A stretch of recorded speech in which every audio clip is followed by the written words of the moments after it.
guests, ladies and gentlemen, welcome to the second international conference of multidisciplinary approaches on UN Sustainable Development Goals. I am Surashai Yusuf. I'll be your MC for the conference today. And now, may I invite Assistant Professor Dr. Pachalasak Arai, the Vice President of the Nakhon Pathom Ratchapat University, to give a reporting speech. Ladies and gentlemen, please join me in welcoming Mr. Vice President. Thank you very much, Mr. Vice President.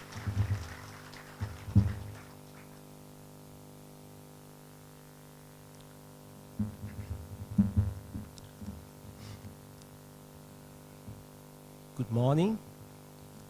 พระมหาบัณฑิต the President of มหาจุฬาลงกรณราชวิทยาลัย University, the Chairman of the University Council of Nakhon Pathom Ratchapat University, Professor Dr. Yongyut Wacharadun, Chairman of Interdisciplinary Research and Development of Royal Society of Thailand. Ladies and gentlemen, on behalf of the organizing committee of the second International Conference on Multidisciplinary Approaches to Sustainable Development Goals, also called UN SDG, we would like to express our gratitude to Mr. Prasit Patumalak, the Chairman of Nakhon Pathom Ratchapat University, to preside over the opening ceremony of this international conference. I now request permission from all VIP guests and members of the audience to explain the purpose why we organize this international conference. Nakhon Pathom Ratchapat University strives to continuously upgrade as an excellent academic institution that answers to the needs and wants of the people, where our university is located in the western region of Thailand. But we realize that no man is an island. Thailand has an open economy that has been integrated with the global marketplace. We, therefore, should seek the right connection and cooperation both here and abroad to do better and go further. We believe in the greatest good that your success is our success, that zero-sum game is all thinking, and sharing economy win-win is the way forward for the future. NPRU thus extend our hand in friendship to all who respond to our call for positivity, innovation, and sustainability.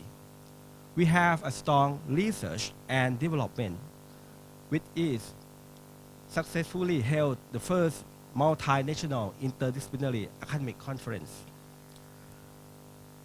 With Thailand 4.0 being the Thai government strategy vision and globally United Nations Sustainable Development Goals being the path, the direction and destination that every country on earth are set to go. NPRU feel we must do something useful and effective as a part of responsible global citizenship. There are the themes reflected in this second international conference. Therefore, NPRU invite all of our partners to become the part of the solution by rising up to the challenge of the future chip. The purpose of this international conference is to serve as an interdisciplinary exchange forum for faculties, researchers, students, and academicians, both here and abroad. Those who attend our event can expect to be enriched by the many interesting and relevant research topics of our time, or of topic both in form of oral presentation and poster presentation have carefully been selected by the expert and specialists in that field. Abstract of the selected research paper will be published in the abstract proceeding book, while the full paper can be accessed online via NPRU websites. All information therein will be sent to university, library nationwide, and related agency. In the addition, the full content of the selected research paper will be published in the Journal of Thai Interdisciplinary Research, with index in Tier 1 of Thai Citation Index, Asian Citation Index, Google Scholar, and will be indexed in the Scopus in the near future.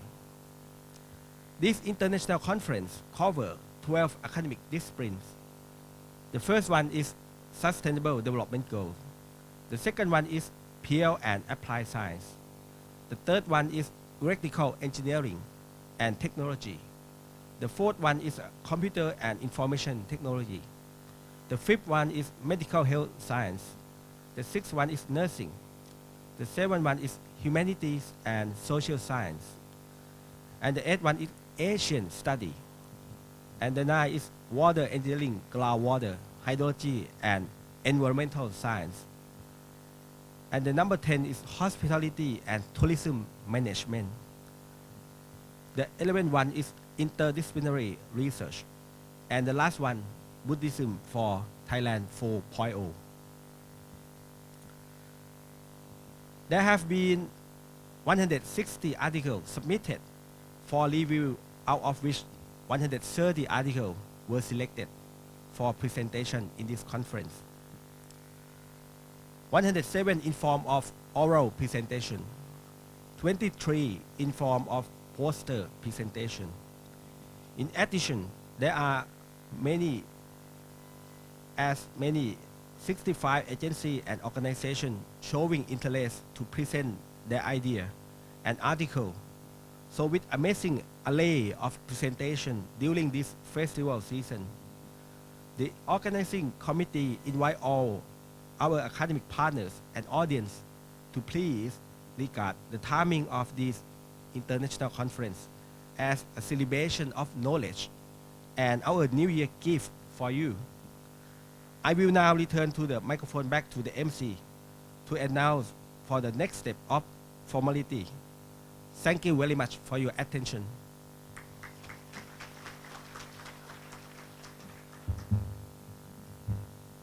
By Professor Dr.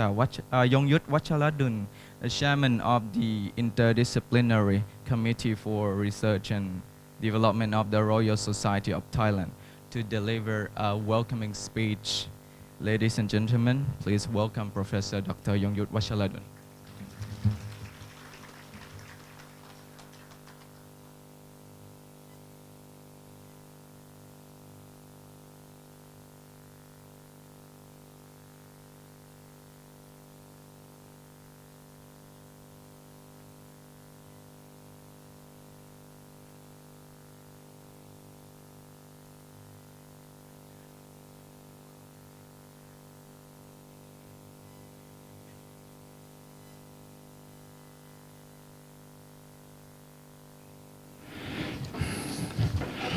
So again, good morning. Welcome, Venerable Professor Dr. Prapom Bandit, the President of Mahachulalongkorn Rachvidyalai University, Professor Dr. Renat Manfred Koch, Faculty of Civil and Environment Engineering, University of Kassel, Federal Republic of Germany. Mr. Prasit Pathumrat, Chairman of the University Council, Nakhon Pathom Rajpath University. Dr. Virat, Pinkel, the president of Nakhon Pathom Ratchapat University, keynote speakers, representatives of the co-host agencies, ladies and gentlemen. Since 2011, the Interdisciplinary Committee for Research and Development of the Office of the Royal Society of Thailand has figuratively speaking forged and productive co-working relationship with the Nakhon Pathom Ratchapat University, to which President as Assistant Professor Somdet Nilapan performed effectively and excellently in his role of Chairman of Western Network of the Interdisciplinary Research Committee, Royal Society of Thailand. This relationship of mutual respect and cooperative grew in strength and bounds. We also have a collaboration in publishing the Thai Journal of Interdisciplinary Research.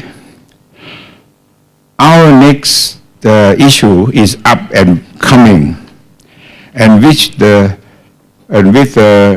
right support and inspiration, the journal will keep on launching new ideas to serve you as well into the future. May I take this opportunity to urge fellow academicians here and interested audience worldwide to use the Thai Journal of Interdisciplinary Research as a publication platform to launch the interdisciplinary articles and professional and scientific research papers.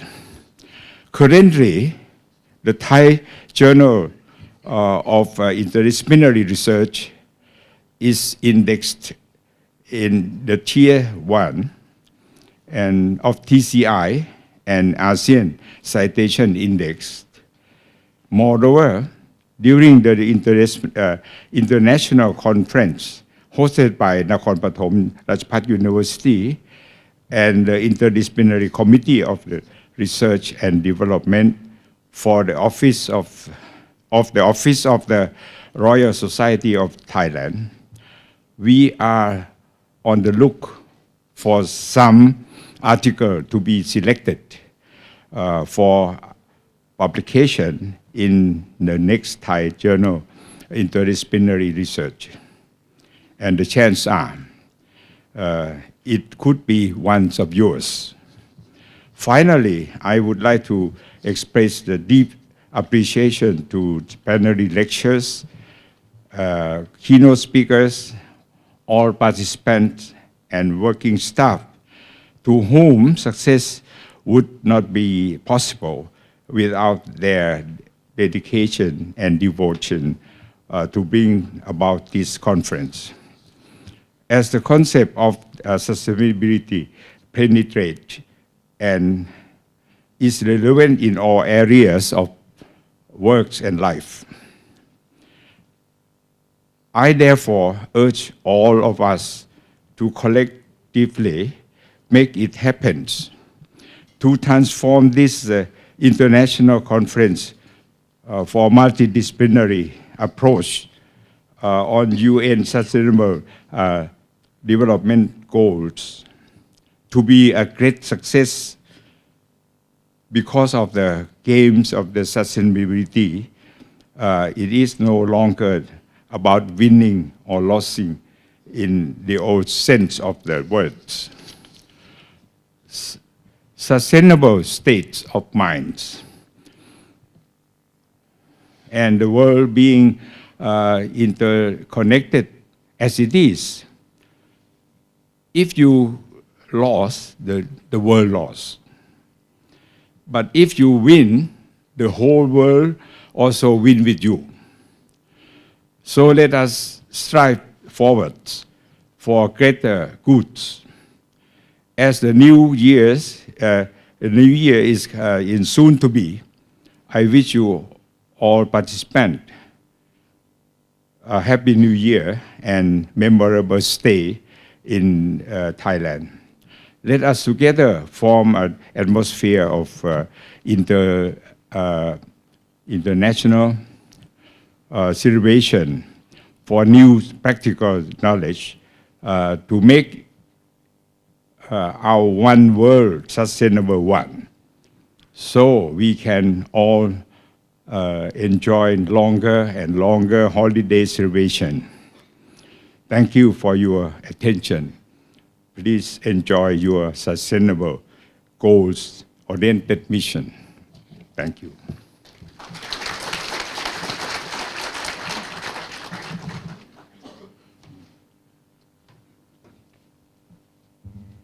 Thank you very much, Professor Dr. Yongyut Wachaladun. And next, I'd like to invite Mr. Prasid Patumara, the chairman of the University Council of Nakhon Pathom Ratchapat University, to give an opening speech. Ladies and gentlemen, please join me in welcoming Mr. Chairman, please. Thank you.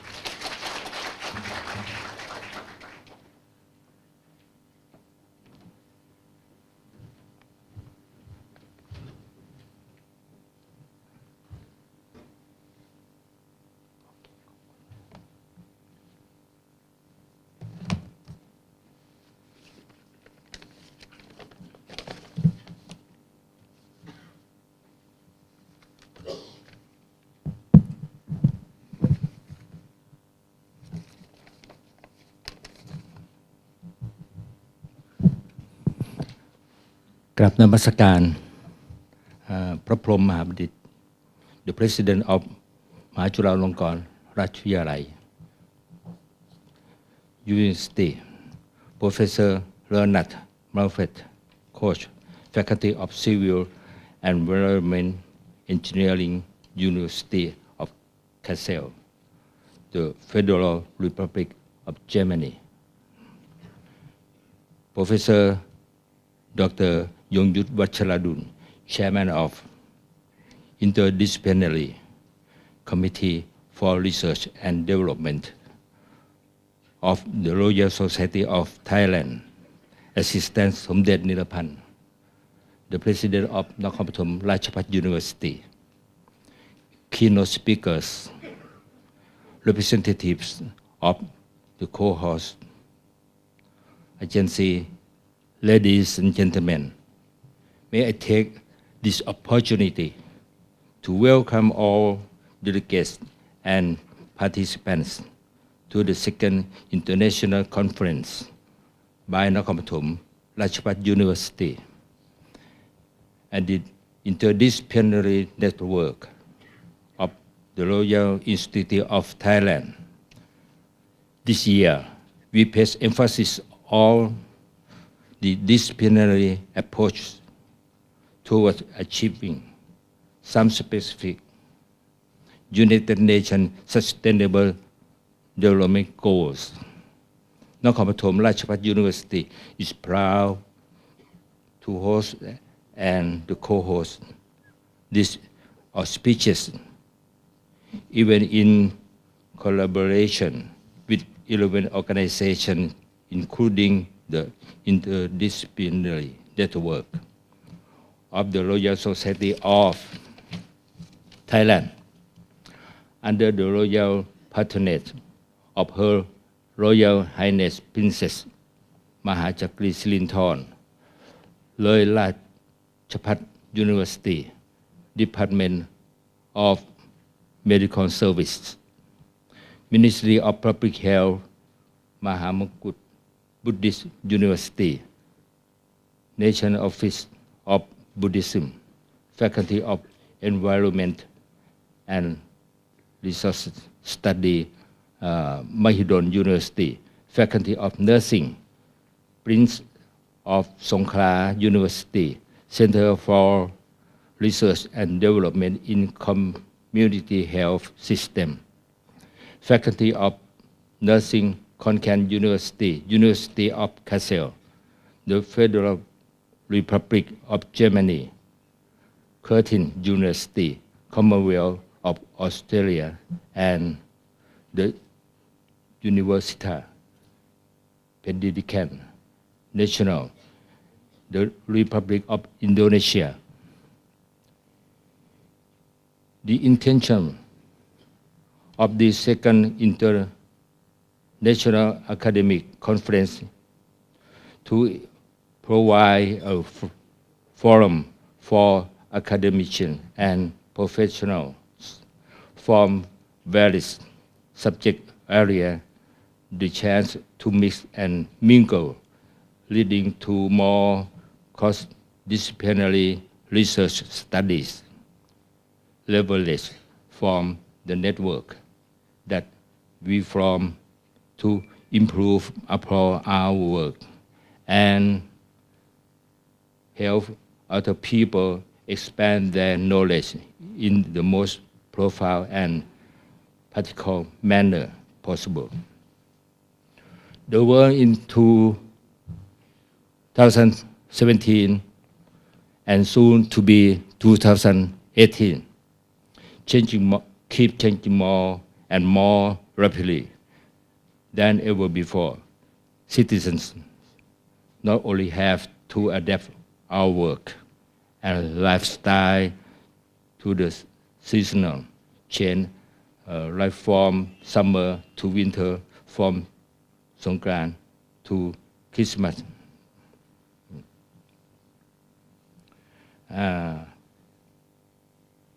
We are increasing beset with uncertainty from climate change and the certainty and more disruption beyond anyone's predictions or wide implication as we speak. New and disruptive technology are being developed and soon to come our ways. As the chairman of University Council, นครปฐมราชภัฏ University, I support our campus to be the breeding ground of innovation and breakthrough solution. Thus, we wholeheartedly urge all of you to unite in efforts to a big mission of solving the common and global problem we are facing right now and prepare ahead for future challenge to come.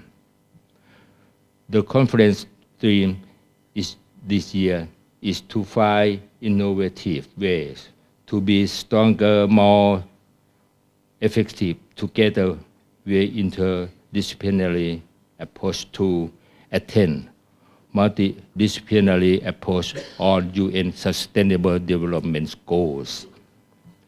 Namely, no property and property is all it from everywhere.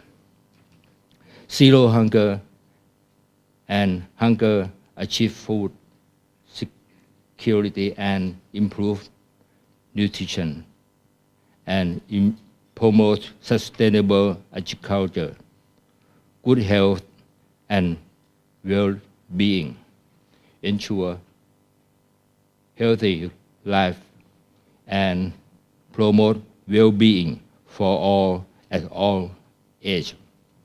I would like to take this opportunity to express my sincere appreciation to Professor Dr. Prapom Badit and Professor Dr. Leonard Manfred Koch, the plenary lecturer Professor Dr.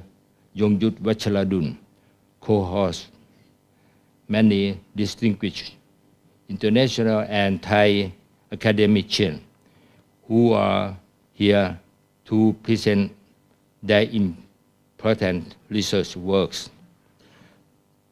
The conference organizing committee all supports and working team who have contributed their resources, time, and efforts to success of this international conference. Last but not least, I am honored to express my heartfelt appreciation to all participants and from overseas. We now look forward to celebration of a different kind, the celebration of sharing your valuable experience and ideas from your research, finding charm, immigration, and hard-earned experience. We wish all our international visitors to fully enjoy Thai hospitality and have a memorable stay in Thailand.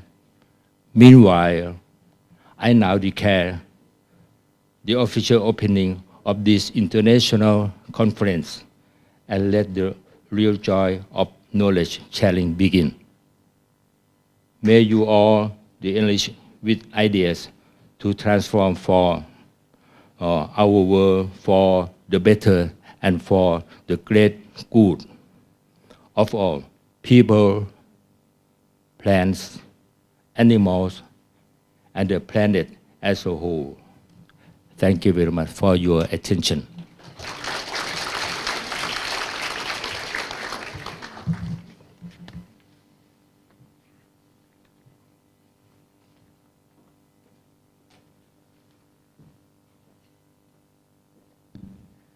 Thank you very much, Mr. Chairman. And here comes to the intermediate session. And today we have two plenary lecturers for you all to gain all knowledge from them. So, may I invite Professor Dr. Prapoma Bandit, the President of Mahachulalongkorn Ratchavidyalaya University. And today he will be talking about the spiritual transformation. Ladies and gentlemen, please welcome.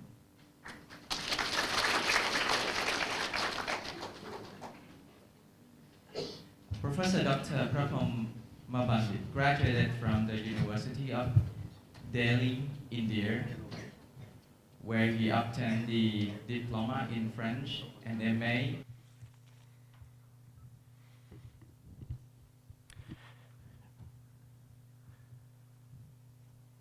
Professors Yongyut Vacharadun, Chairman of the Interdisciplinary Committee for Research and Development คุณประสิทธิ์ปทุมารัตน์ Chairman of the University Council นครปฐม ราชภัฏ University Professor สมเด็จนิลพันธ์ Acting President of นครปฐม ราชภัฏ University Distinguished scholars, participants of the conference and friends in the Dhamma. I was invited to deliver my lecture or speech in the invitation letter on Buddhism and sustainable development. And I feel appropriate as of the first speaker to give the broad idea on the Buddhist approach to sustainable development goals. So my thinking go like this. The concept of sustainable development in itself has been developed for about 3 decades. When you are asked to give definition of sustainable development, what comes to your mind? At the beginning of presentation of the ideas on sustainable development. We have heard this definition first given by the World Commission on Environment and Development in the year 1987.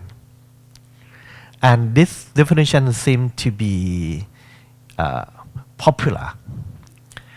I quote, "Sustainable development is development that meets the needs of the present without compromising the ability of future generations to meet their own needs." In this definition, it seems that sustainable development is dealing with environment because of the impact of economic development that that harm environment. So it was an urgent call at that time to protect our environment. Somehow, after years passed by, the United Nations has developed the concept of sustainable development to incorporate other things besides protection of environment. That's why in the year 2000, the UN has declared what we call the Millennium Declaration, which deals with the Millennium Goals of Development. In this Millennium Declaration, the concept of sustainable development is expanded to include not only protection of environment, but it incorporates the concepts of economics and social dimension of development. It becomes the system approach to development. That's why in the year 2015 onwards, from now, another 15 years from now till 2030, the UN declared the Sustainable Development Goals, SDGs, to include the model of development, to declare the model of development that includes not only protection of environment, but it's dealing with economics, social, and social development also. If you search on the UN website nowadays, you will find this kind of description that sustainable development is the development that promotes prosperity and economic opportunity, greater social well-being, and protection of the environment. And the UN called upon the whole world, all the countries, all the nations, to contribute for the success of the sustainable development goals. Our conference falls within the framework of this cooperation. We are part of the whole world to contribute for the success of SDGs that cover about 15 years from now, 14 years from now. What would be the Buddhist contribution to the success of these SDGs? That would be my thinking. How can we contribute? How can we support for the success of this? The same thing that you are doing right now. I will give you the broad ideas on this topic. When we look upon the 17 goals of the so-called SDGs, we can divide it. These 17 goals we can make a grouping of them into 3 dimensions, as I mentioned earlier. it is not just about environment, it also about social development and economic development. In this approach, Buddhism, very similar this approach, the Buddhists have their own approach to sustainable development. In the sense that from the Buddhist perspective, any kind of development is a people-centered development. We focus on human development. If you look into the Tripitaka, the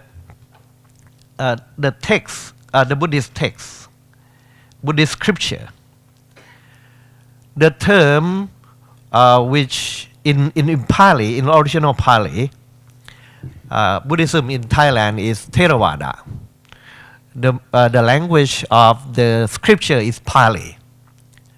The Pali language spoken by the Buddha 25 centuries ago. So it original teaching preserved in original language spoken by the Buddha.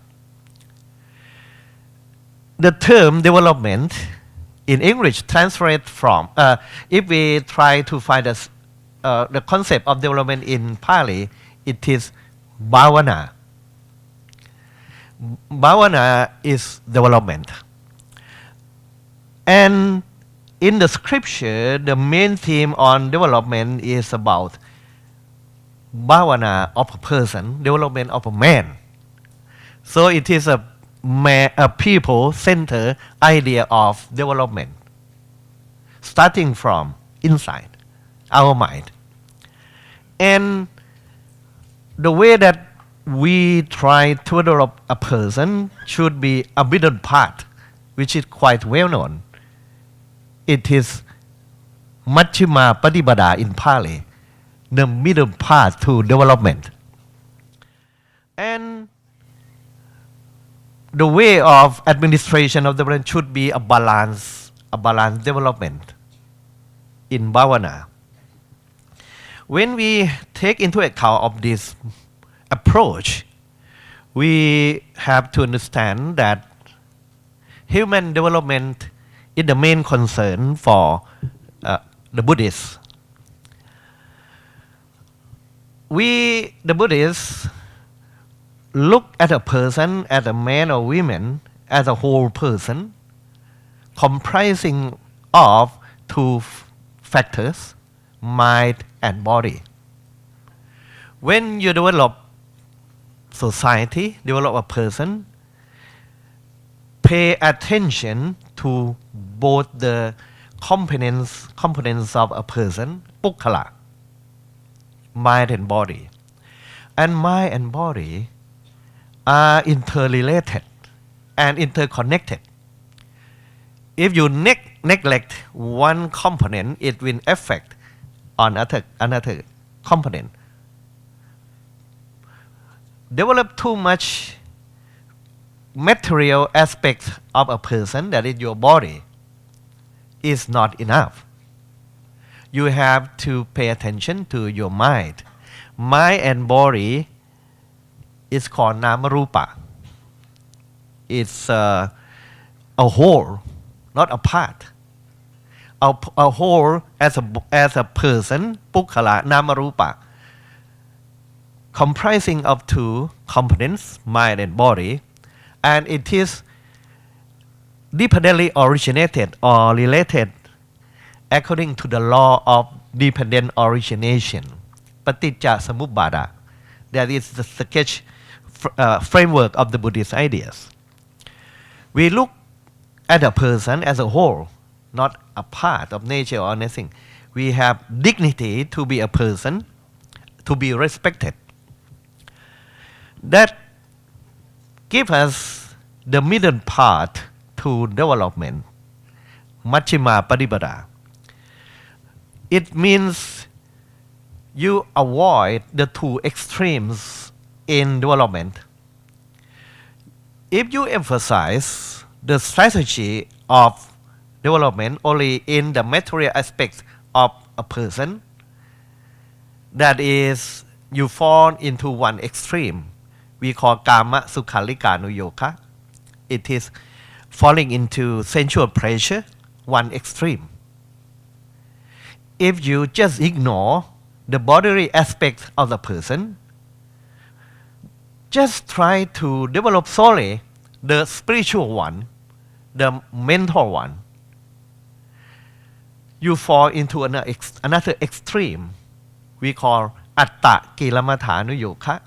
It is a kind of self-torture to be in the middle part. We pay equal treatment to both components of the person, body and mind. That is the middle part or the middle part approach to development. In that sense, the Buddhist model of development takes into account the four aspects of the person. What are the four aspects of the person? Number one is about your body. Development of your body is called Kaya Bhavana. Kaya, a body. It's physical development. Further, the second aspect of development is Sila Bhavana. Sila, literally translated as discipline, but the impact of this Sila Bhavana is about relationship between man and man in society, relationship among men. So we interpret it as social dimension of development, Sila Bhavana. The third aspect of development is mental development, Chitta Bhavana, to develop your mind, and followed by intellectual development, Panya Bhavana. The third and the fourth kinds of development dealing with your spiritual transformation. When you say that Buddhists just focus on spiritual transformation, it's not true. It's half true. We focus not only in spiritual or mental aspect of development. That would be another extreme. Give equal treatment to both bodily or physical, social development, and mental and intellectual or spiritual development at the same time. That's called balanced development. That's called the middle part. The middle part in the Buddhist concept seems to be all inclusive. Go together. Not just to develop your body at the expense of your mind, mental development, or pay too much development to spiritual one by ignoring the physical aspect. In this framework, when the UN body talks about sustainable goal of development, it's similar to the Buddhist approach in the sense that it's all-inclusive approach. We develop economic. We have to develop economics, society, and protect our environment at the same time. Maybe sometimes we forget about our environment and society. We want to make a lot of money by inviting all kinds of people to come to Thailand. Sometimes that kind of tourism is a factor of, degradation of our culture. To make a lot of money without caring for a cultural aspect, it is a one-side development. That is about society. To protect our culture is about social development. to just put emphasis on economic development by inviting at the same time all kinds of pollution. What is the use of these kinds of development? So we have to take into account all components of development. That's why the United Nations put forward 17 goals. They are interconnected, and we have to move towards the goal all together. That's why we call upon this you to contribute in this conference, which represent different disciplines, different approach to SDGs. But it doesn't mean that it's just a conglomeration, it's just a collection of the ideas. It means the collective effort. After the conference, we should have a combined effort towards our goals. It is not just that we go in different ways, in different approach to the goals. And that is the Buddhist approach also. I call a balanced development because a person is the center of development in the Buddhist perspective. And we have to take care of all dimensions, that is Kaya Bhavana, physical, Sila Bhavana, social aspect of the person, Chitta Bhavana, mental aspect, and at the same time, wisdom or intellectual development. All go together. This is the balanced development approach. Otherwise, if you fail to have a balanced strategy for development, your foundation of development would not be stable. It would be like this chair. This chair is very big. It's a huge chair I have ever seen in the world.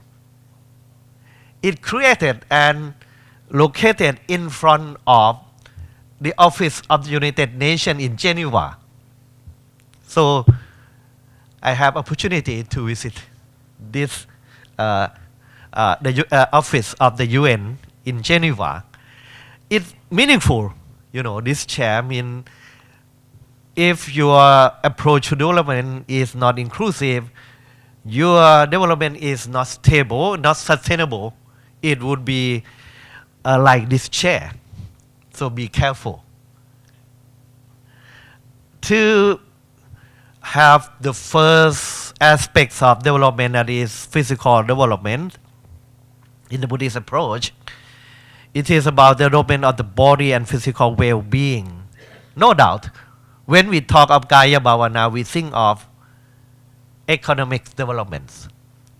And when we look closely into the 17 goals of sustainable development proposed by the UN, we can categorize the 17 goals into 4 dimensions in the Buddhist approach.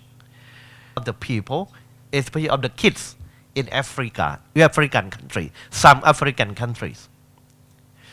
It doesn't mean that we don't have sufficient food. It deals with our mental attitude of sharing.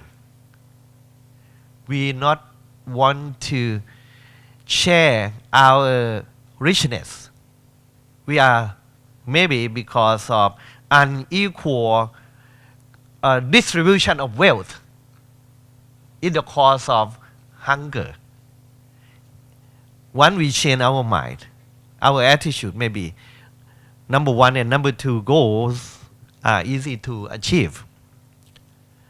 Good health and well-being is about physical development.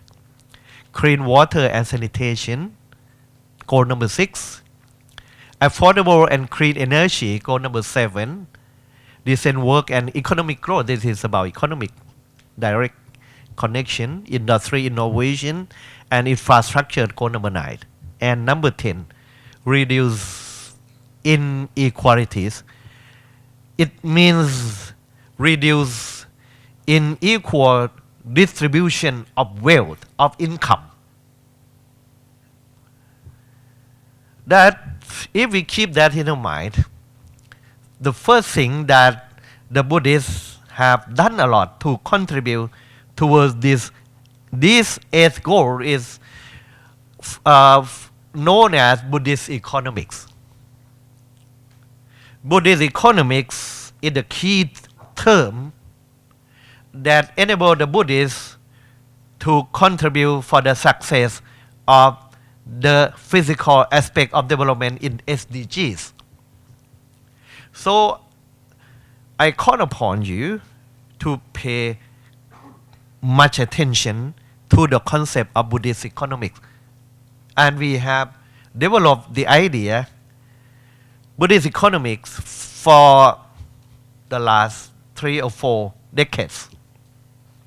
And now it not only the idea or theory, it has become the practice. It has been applied to our daily life in economic development in the Buddhist countries, at least in Thailand and Bhutan. So it become a concrete aspect of our treatment of the physical development. Buddhist economics is different from classical economics in the sense that when you look into the definition of classical economics, you will get surprised that it's quite different from the Buddhist approach. The economic scholar define economic as the study of how to use limited resources to satisfy unlimited human wants. How contradictory in the definition? We have limited resources in the world. We use it to produce our product and give service to satisfy unlimited human needs. Understanding of unlimited human wants in Buddhism is about tanha, desire or craving. There is a Buddhist saying in Dhammapada, Natti tanha samanadi. This is quite well known. There is no river like craving. This river called craving or desire is never full. Whereas general river can be full of water. So we can never satisfy the desire or tanha of human beings. If our approach in economics is just to use unlimited resources to satisfy the never full tanha or desire of human being, how can we achieve our goal? So this is ridiculous.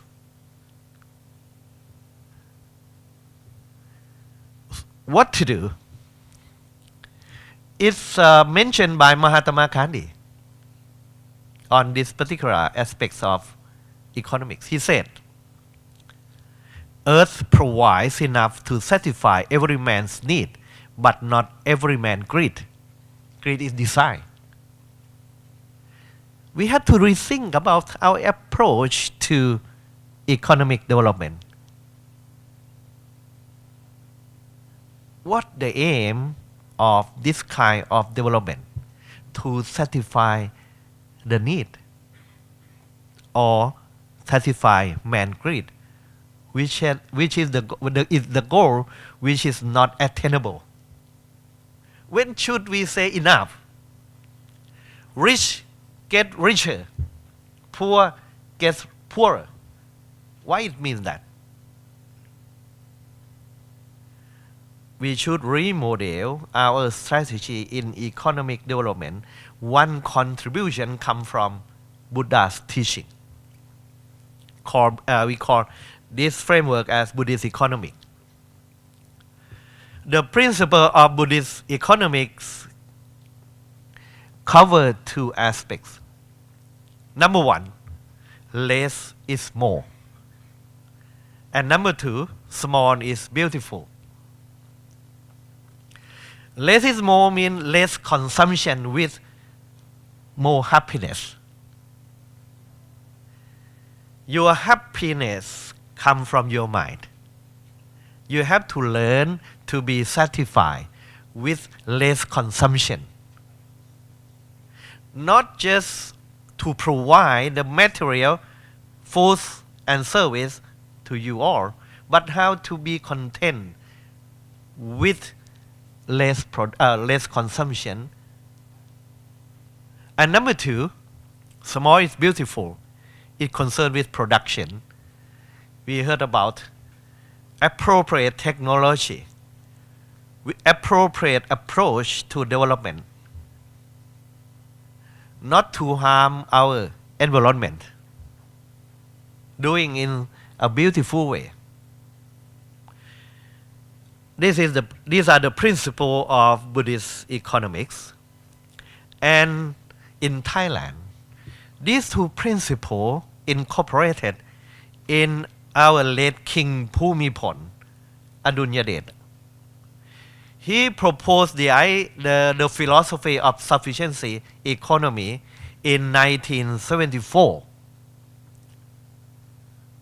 Long time ago. King Bhumibol, in his words, said, I quote, economic development must be done step by step. It should begin with strengthening of sufficiency foundations by ensuring that the majority of our population has enough to live on. This word he introduced his philosophy of sufficiency economy. The philosophy of sufficiency economy proposed by our king, the late king, focus on living a moderate self-reliant life without harming social and natural environments. It's a Buddhist approach. It is not a theory. It became the guideline of Thailand development since 1997. Philosophy of sufficiency economy has been incorporated to be the guideline of National Development Plan, that is the 8th Economic and Social Development Plan of Thailand, starting from 1997 and continue up to now today. So there are three Buddhist principles in the sufficiency economy proposed by the king. The first principle I have mentioned already, the middle part, development, balanced development, Majjhima Patipada. It's all inclusive. Take into account all aspects of life. The second one is about Mattanyutta, expediency, appropriate dealing with the factor of development, such as capital, technology. It is about knowledge. The third one is about the goal or the end of development. Not to satisfy. Economic development is not the aim of economic development is not to satisfy our desire or greed, but to bring about happiness. Happiness is different from satisfaction. Satisfaction is dealing with material consumption, whereas happiness comes from our mind, our attitude.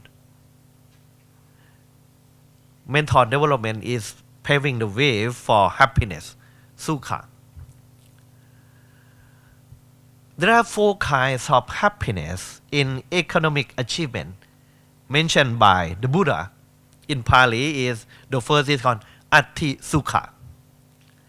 Happiness of wealth ownership. When you collect money by the right way, Samma Achiva, you are proud of your work. You are happy when you are working in a factory. We should not wait till we get salary or wage, then feel happy. At the moment of working, you have joy, you have happiness due to your attitude of concentration. When I'm giving lecture right now, I should be happy at the same time. Be content with your action. Not just to wait till someone come to give you a congratulation award. To work is to practice Dhamma. This is the well-known statement by the Buddhist leader in Thailand. การทำงานคือการปฏิบัติธรรม When you are working, you are practicing the Dhamma at the same time. You come here to give contribution because of your generosity, your sacrifice. This is the Dhamma. Without generosity, without sacrifice, without compassion, we do not care for SDG. We talk about SDG because we have loving kindness, metta. We have compassion, karuna, for the whole world. Why care for the poor when you have enough to feed yourself? It's from your mind. When you work, take care of other people at the same time. Your co-workers, dealing with your friends in a proper way.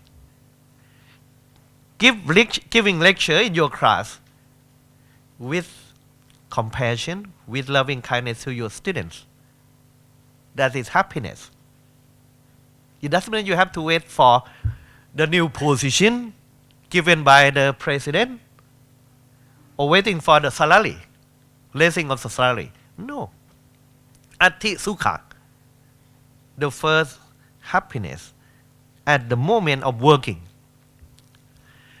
Number 2, Bokha Sukha, happiness of enjoyment of wealth that I have mentioned. Less is more. Consume more with more happiness. Number 3, Anana Sukha, happiness of freedom from death. Because death is a kind of, it's something that jeopardizes your dignity. When you are in death, you cannot walk straight because you are afraid of someone to challenge you. And number 4, Anavaccha Sukha, happiness of blamelessness. That is, you are rich because of your hard work. You earn your money because of the right action. What the point of being rich?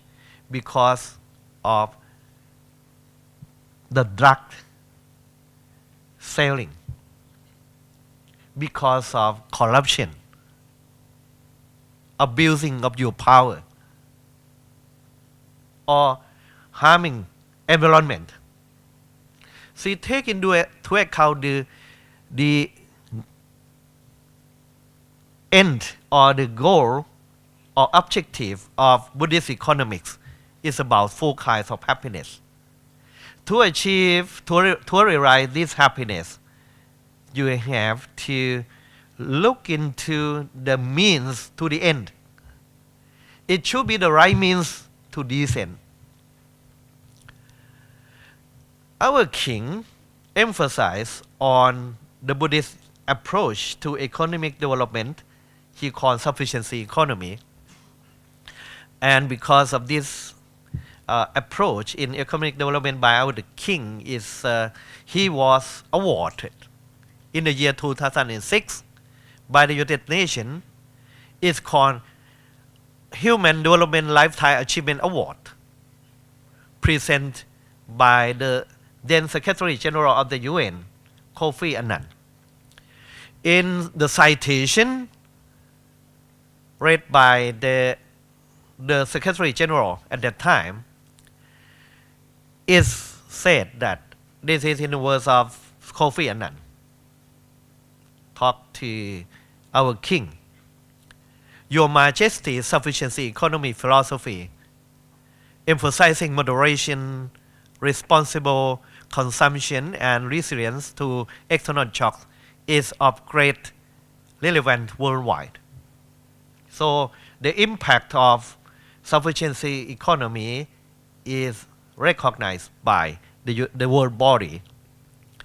He further said, Kofi Annan, sufficiency economy reinforced the United Nations effort to promote a people-centered and sustainable path of development. The present Prime Minister of Thailand, General Prayut Chan-o-cha, said that the government of Thailand has adopted the philosophy of sufficiency economy as a guideline for working out its 20-year national strategy. It means 20 years from now onwards, the development model of Thailand follow the guideline of sufficiency economy. And the 12 National Economic and Social Development Plan, covering the year 5 years from now to 2017 till 2021, it has sufficiency economy philosophy as its guideline. So the objective is to translate this philosophy of sufficiency economy into action for concrete sustainable development.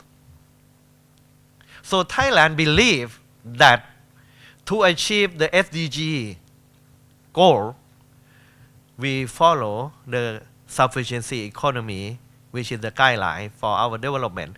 And you will see the foundation or the principle, the Buddhist principle incorporate in sufficiency economy. That's why the Buddhist monk in Thailand support the philosophy of sufficiency of economy proposed by our late king. As a monk, I myself delivered a speech on many times in international conference on sufficiency economy. I was invited by the Bhutan government to talk about sufficiency economy of the King of Thailand in the GNH conference 2 years ago. And I found in the GNH Gross National Happiness Policy proposed by the government of Bhutan, are included the Buddhist principle as Buddhist economics there. So in practice, we don't need to look around for the theory or principle or approach from the Buddhist perspective to economic development. It's already there and become a concrete framework or guideline known as, in Thailand, sufficiency economy. It's not just a dream, it is not just an idea, it becomes the framework, the guideline put forward by the Thai government for the last 15 years or 20 years for national development. And when we go to Bhutan, King Jigme proposed very similar idea of Buddhist economic in the policy called GNH, Gross National Happiness. See, this is Buddhist economic in action. The second aspect of social development is related to a good and friendly relationship with other people. It's not difficult to foresee how the Buddhist teaching, the Buddhist principle will contribute to the second aspect of development. Also, mental development, that is Citta Bhavana. You expect that Citta Bhavana or spiritual development will contribute to the social aspect of development. Because mental development and Citta Bhavana is dealing with non-cognitive state of mind, such as metta, loving kindness, karuna, compassion, sati, mindfulness, or concentration, samadhi. Once a person develops this non-cognitive attitude, non-cognitive qualities of mind, we are sure that he will be a good member of society.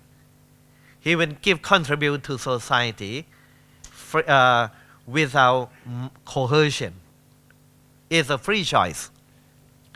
That's why the second aspect, that is social, and the third one, mental aspect of development in Buddhism, Sila Bhavana and Citta Bhavana, are connected.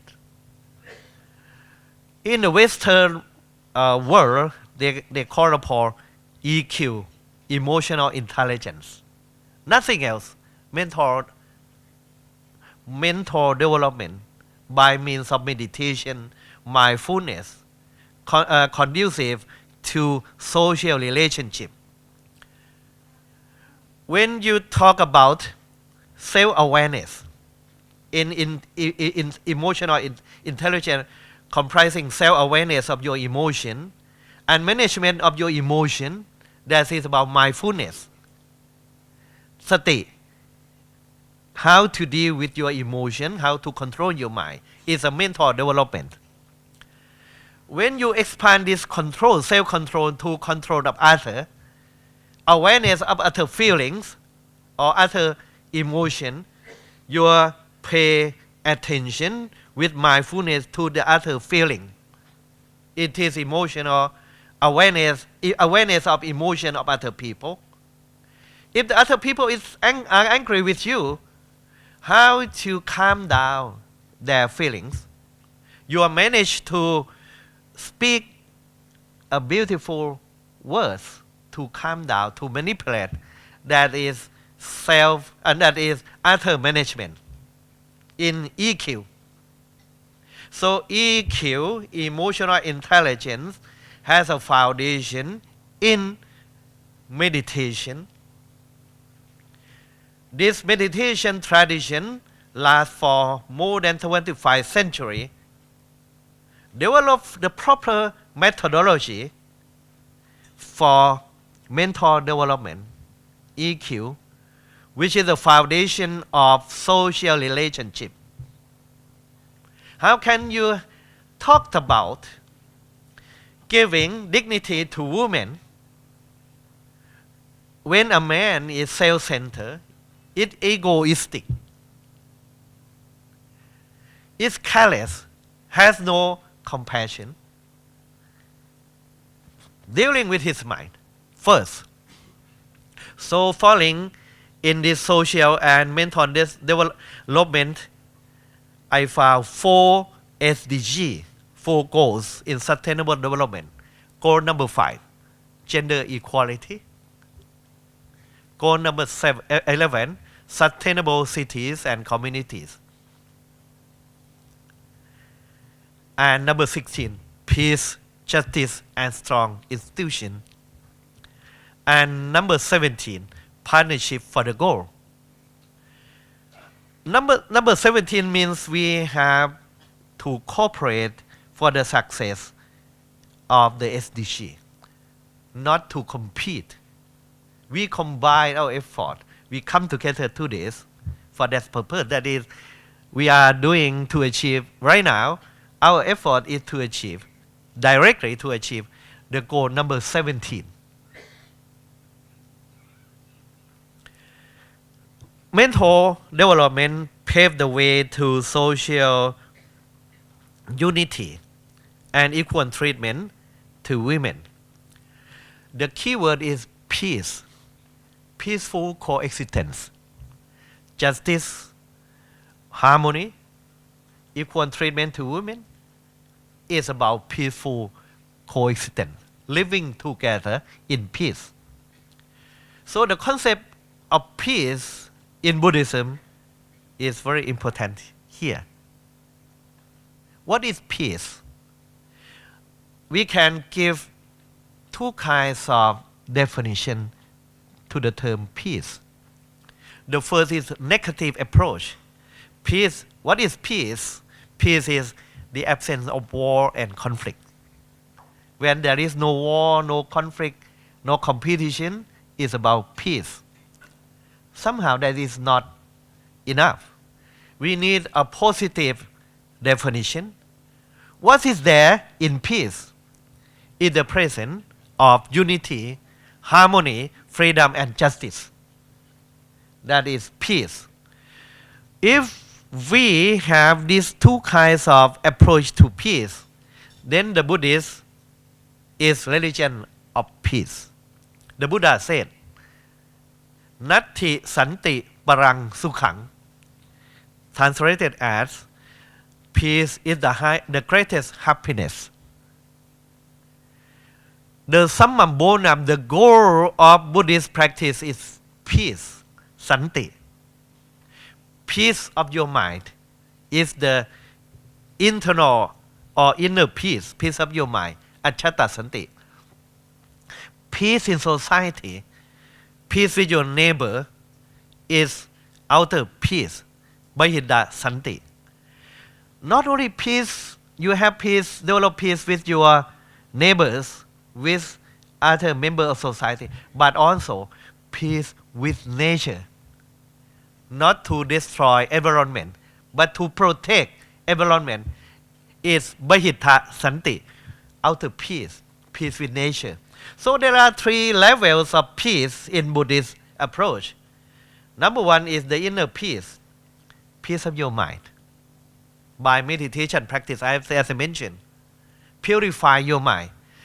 The well-known principle of Buddhism is not to do any evil, to do good, to purify your mind of greed, hatred, and cultivate loving kindness in your mind. That is inner peace. Once you have inner peace in your mind, peace of mind, you live peacefully with neighbors, with nature. So, a person is the center of development in this sense. If we want to develop the whole nation to live in peace, where to start? Start with the mind. Start with the mind of the people, which is the mind or inner peace, mental peace or inner peace is the prerequisite for outer peace in society and the whole world. This very similar to UNESCO preamble statement. UNESCO preamble state that since wars begin in the minds of men, it is in the minds of men that the defense of peace must be constructed. See?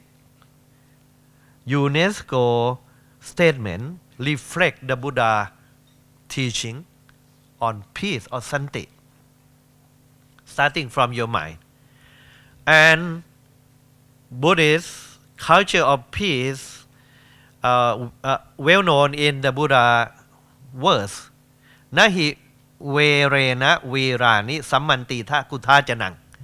Hatred never ceases by hatred. They cease by loving kindness. This is the eternal law. So, we develop four sublime state virtues of mind. My time is running out. So, in person, the person, the Buddhist monk who personify the peace approach, the Buddhist approach to peace is Buddhadasa Bhikkhu is quite well known and recognized by UNESCO. Buddhadasa Bhikkhu in 2006 has been recognized by UNESCO as one of the world eminent personalities.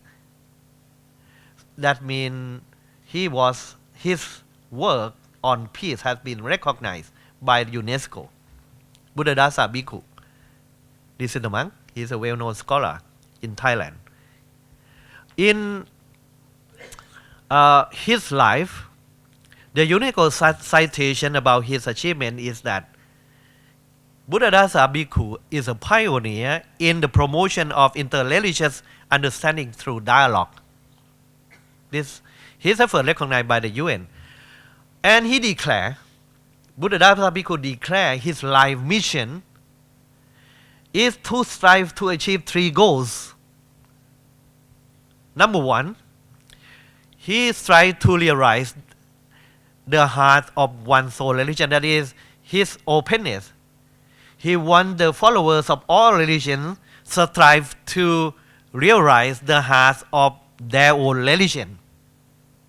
For the Buddhist to be the good Buddhist, for Muslim to be the good Muslim, for Christian to be good Christian.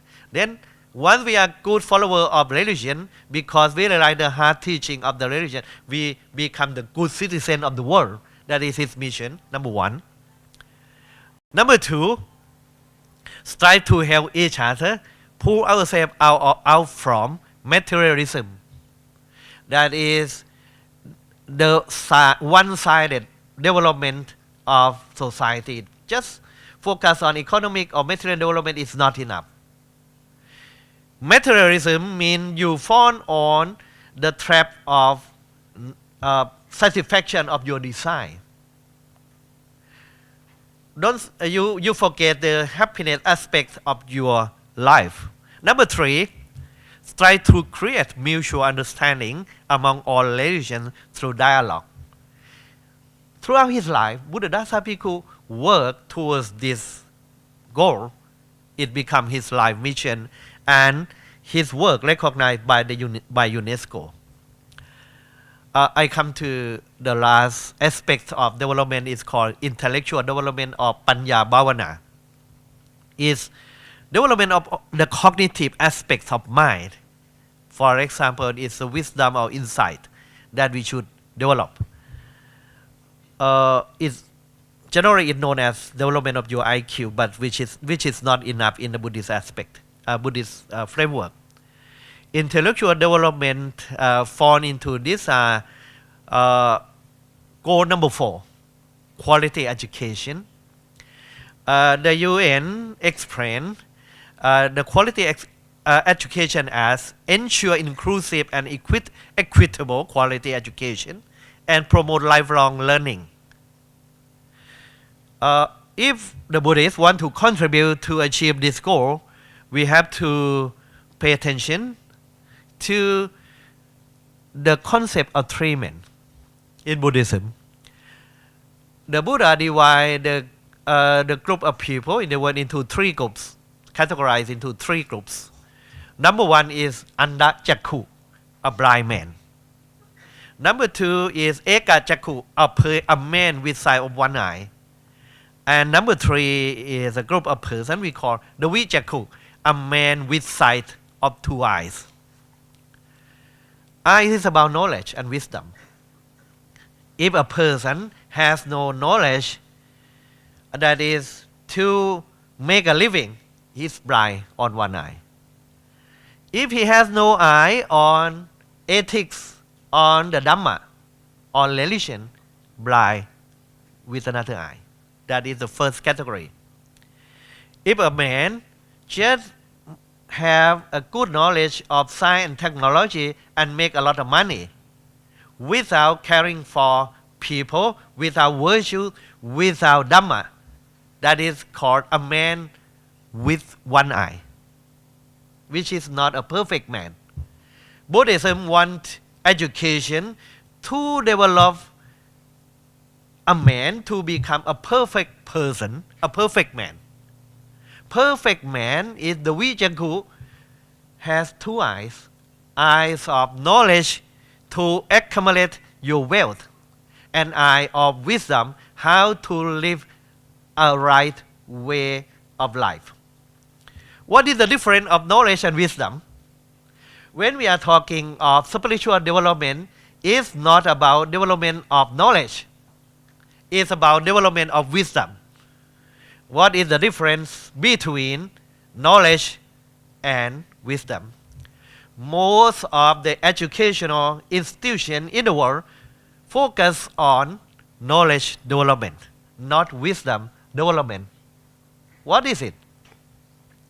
If you keep a one-sided development of a person, it will be as Albert Einstein observed. Science without religion is lame.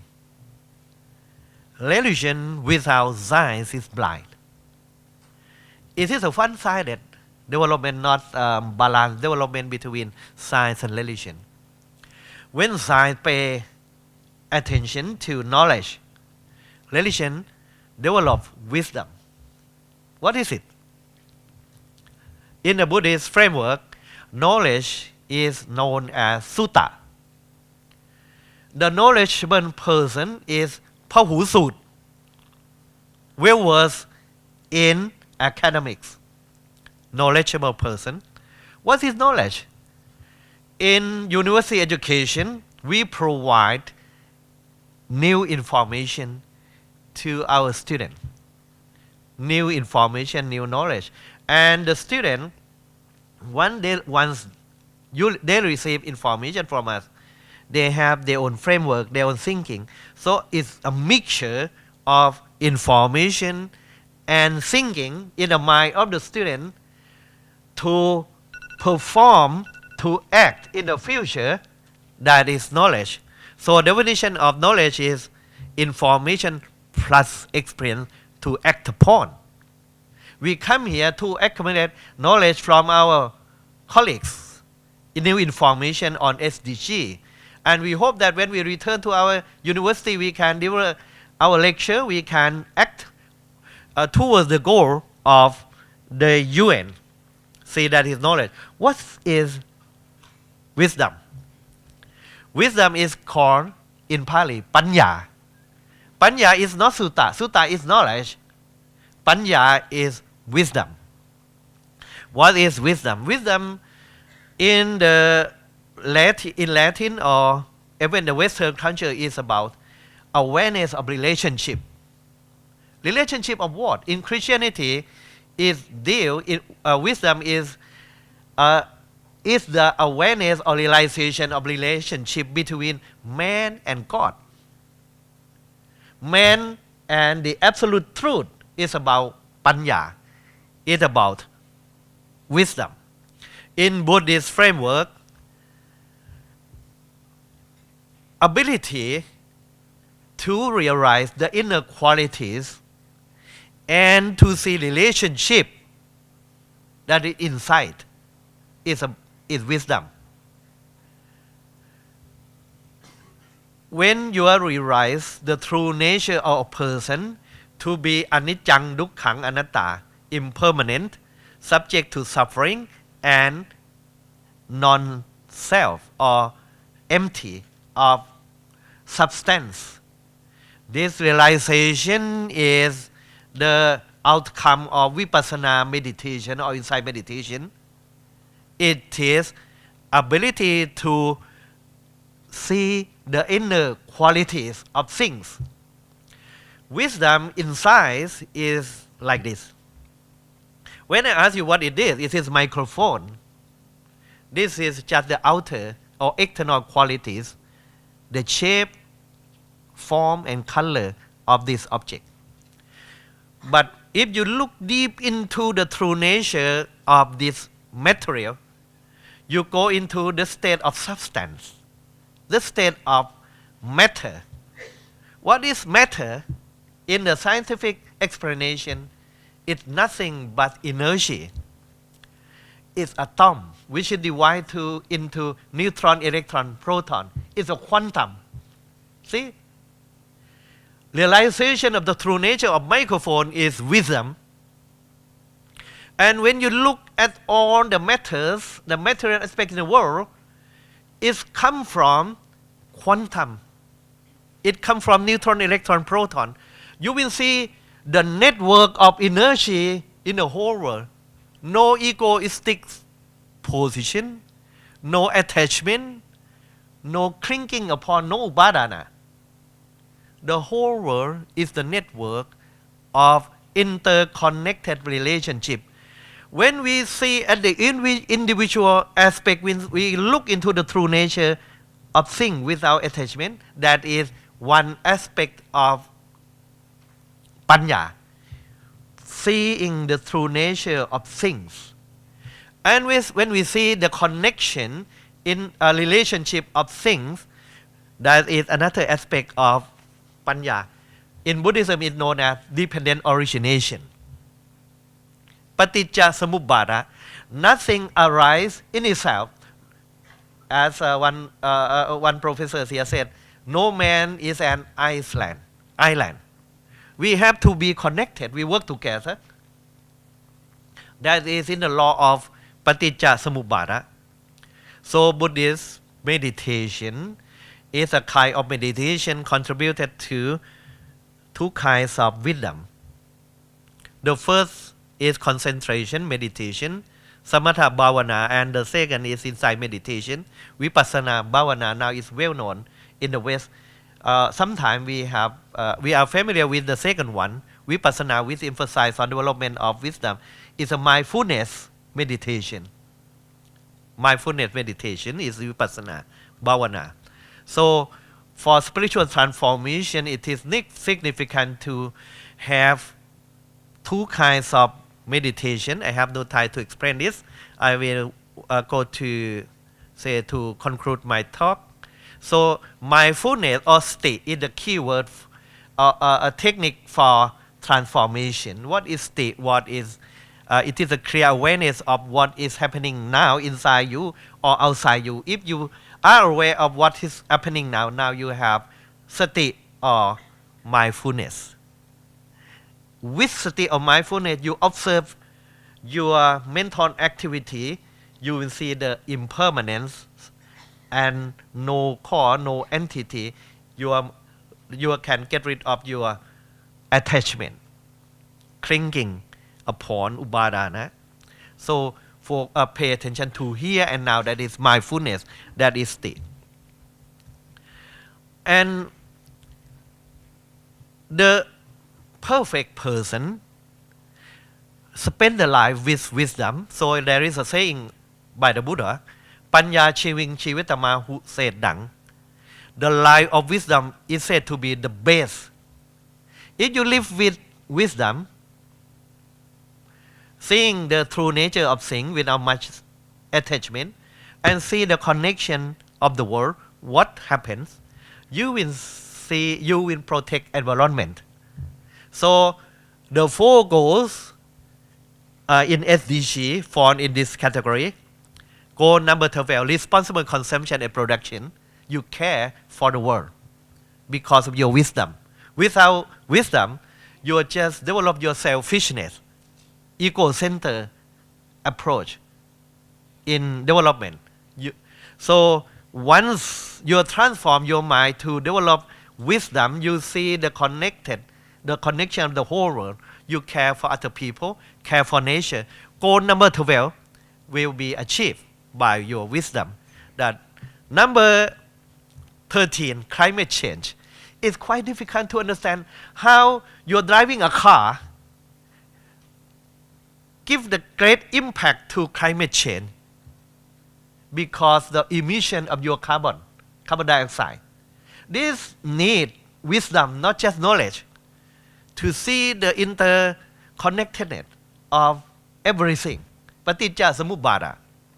So climate change can be achieved because of wisdom. Number 14, life underwater, in the sea, in the water, have to be taken care. And all kinds of life on land, forest preservation, not to pollute the whole world above the sea. That is number 15. So without wisdom, our words of protection, preservation of nature will fall on deaf ears. No one understands. So the law of dependent origination is the outcome of wisdom. You see the relationship. The key statement of Paticca Samuppada is like this: Imasaming sati idang hoti. Imasaming asati idang nahoti. If this exists, that exists. If this ceases to exist, that also ceases to exist. This is the outcome of wisdom. So the Buddha said about protection of the nature. In Pali, I quote, Yassa lukkasa chayaya nisidaya sayayaya na tassa sakhang pintaya mitta duppo hipapako. This is translation. Of the tree in whose shade one sits or lies, not a branch of it should be break. Should he break? For if he did, that is, break a branch of the tree, if he did break a branch of the tree, he would be a betrayer of a friend and evildoer. Buddhism regards a tree, a liver, as our friend. See? Mitta. Mitta duppo. If you destroy a tree, a liver, you are a betrayer of a friend. Mitta duppo. You are doing evil thing. See? How the Buddha instruct the Buddhists to be friend with nature. This is the motto. And it's difficult to understand it without wisdom. So the last thing that I would like to invite you to join the Buddhist movement in Thailand, the whole world, which is the reason of the 54th General Assembly resolution in the UN that the day of the Vesak, the Buddha birthday, be celebrated throughout the world by the Buddhists and non-Buddhists together, which fall on the full moon day in the month of May. And the Thai people invite the Buddhists around the world and non-Buddhists to celebrate the Vesak day, the Buddha birthday, and the day of his enlightenment and passing away, that is Visakha, on the full moon day in the month of May. For the last 14 years, we have invited the Buddhist and non-Buddhist to celebrate together in Thailand, and we are allowed to use the UN facility all over the world. At the UN headquarters in New York, I have been there. And in Thailand, we are permitted to use the UN Conference Center, UNSCAP, on Ratchadamnern Road to celebrate the UN Day of Vesak, the Buddha birthday, since the year 2004 up to now. See, this is at the UNSCAP in Bangkok. And to organize the UN Day of Vesak every year, we set up ICDV, International Council for the Day of Vesak, to organize this. This is the international organization to be responsible for organizing the Buddha birthday at the UN office in Thailand, and the whole world. They come together. This year,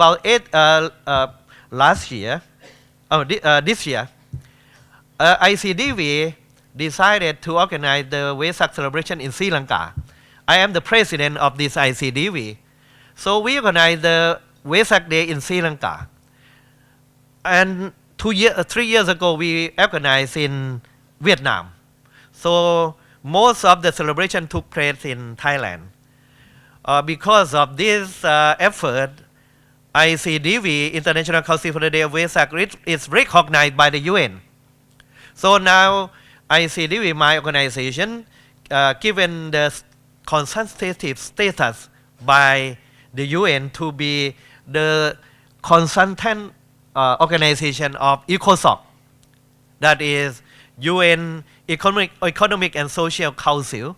So I have to attend the council meeting from time to time in New York and get the pass into the council meeting to issue the statement on the Buddhist behalf around the world. We issue Bangkok Declaration every year after the Vesak celebration, and I bring that declaration to inform the world body in ECOSOC in New York.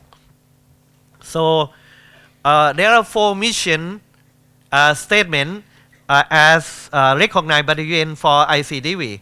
Number 1 is about sustainable development. No doubt that I have been familiar with the concept because we are working closely with the UN body, the world body.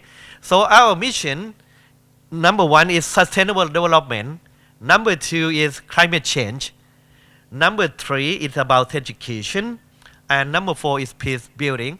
It's conducive, our mission is conducive for the success of SDG. And for example, our main theme in every year, we have a main theme of celebration. We invite the scholar like you to contribute in a paper presentation. In 2011, the main theme is about Buddhist virtue on socio-economic development. In 2014, you see, the main theme is on Buddhist contribution towards achieving the UN Millennium Development Goals. See how connected we work with the UN. We are right now, even we are thinking, we are bringing the Buddhists together from more than 80 countries to help achieving SDG. And for example, I give you the one of the Bangkok Declaration.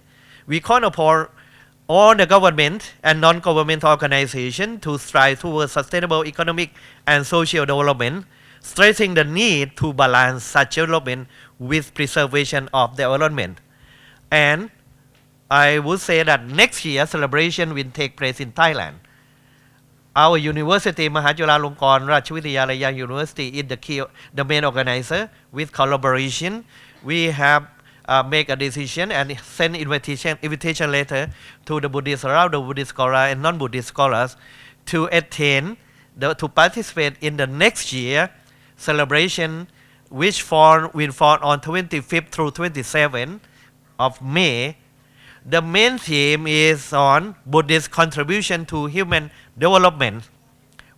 Opening ceremony will take place at our university auditorium in Wang Noi, and the closing ceremony will be at the UNSCAP Conference Center in Bangkok. So you are all invited to join the Buddhists around the world to work together to contribute for the success of SDG. And with this verse, I would like to conclude my talk that the Buddhists have done a lot. The Buddha has given the theoretical framework for sustainable development, and the Buddhists around the world have cultivated the ideas, translate into practice, as in sufficiency economy, as our effort for peace, and other things as I have explained to you. And we alone cannot achieve our goal. We have to cooperate with the non-Buddhists, with the scholar, and work together towards achievement of the goal, not for just the realization of the goal, but for the benefit of the whole world, for happiness and welfare of human being and natural environment at the same time. That out of our loving kindness and compassion, we come together, we work together for that achievement. I thank you all for coming, for contributing, and hoping that we will continue to work together even after this conference. Thank you very much for your attention.